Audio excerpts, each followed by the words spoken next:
Hey, it's Kurt and Dale. We're down at Mark Swanson's EFI Express. We are going to hang it up for today with the 632. Learn some things. We're on a good track. We need to redesign our wastegates. Those are those silver little buttons right there.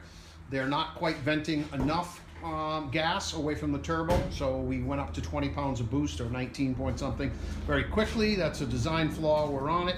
The other issue is our twin MagnaFuel pumps over there, believe it or not, on methanol, just will not handle the load.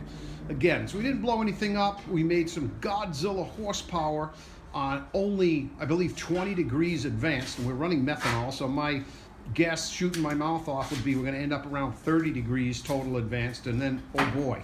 So let's take a look at the one good clean graph that we did do, and Mark can tell us exactly what we're looking at.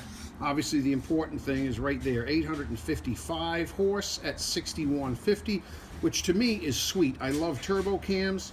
I don't have to run this thing at 10,000 RPMs to make horsepower. When you do your math at 855 divided by 0.85, it comes up to just over 1,005 horsepower. I'm tickled to death.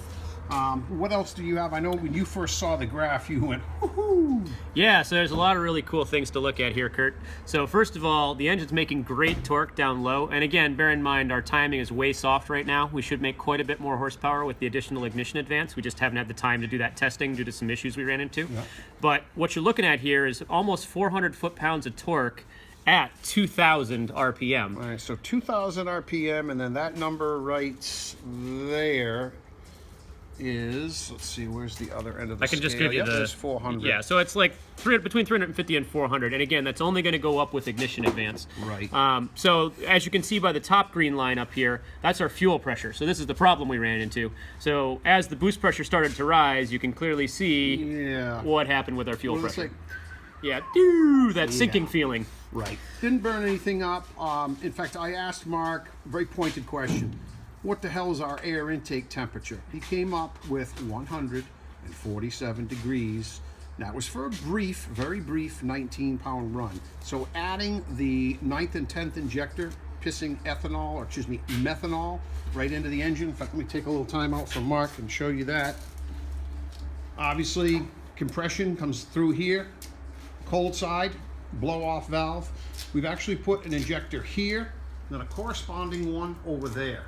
So we are misting methanol, can you tell we used to run E85, right into here, and it cools everything down. So it's a work in progress, and so far, so good. Is there anything else, Mark, with this dyno graph that the folks should know about? I mean, we're seeing, the other thing is, usually at 5250, your horsepower and torque trade. Well, here's the trade. Horsepower is coming up, but this usually on our LS engines starts to go down. This thing's still headed to the moon. Yeah, and a lot of that has to do with the boost pressure. Because the boost is increasing, the torque is going to ramp like crazy, but it's only going to get better as we go, because with that additional timing, it's going to be quite sweet. Excellent. Well, that's an update on what's going on. So you could either put your middle finger in the air or your thumb up. Sooner or later, sooner or later, we're going to have a 632. I'll talk to you later.